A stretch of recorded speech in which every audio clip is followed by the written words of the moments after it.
Academic writing is extremely non-direct, and I wrote a book chapter shitting on this 2 years ago.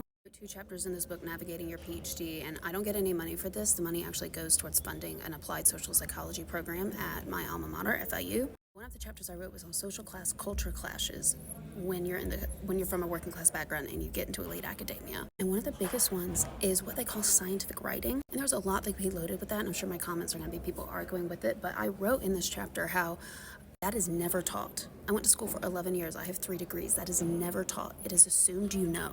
And the feedback, at least in my experience and my co-author, that you get is shit. It's just, well, this isn't scientific writing. And I talk about how I'm like, well, I cited peer-reviewed sources. I talked about the data. I talked about the findings. I talked about how it applies to real life. How is this not scientific? And in my experience, I found that I just wasn't indirect enough. I didn't have the tone. And I talked about how this really empowered me to really make my presentations, whether I was teaching, presenting at a conference, or speaking as a keynote speaker.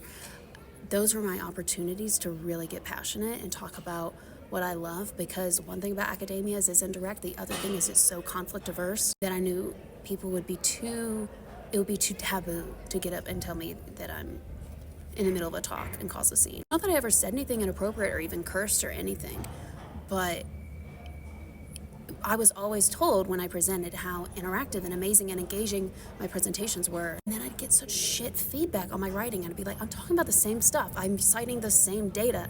Y'all just boring. Like, it's a thing.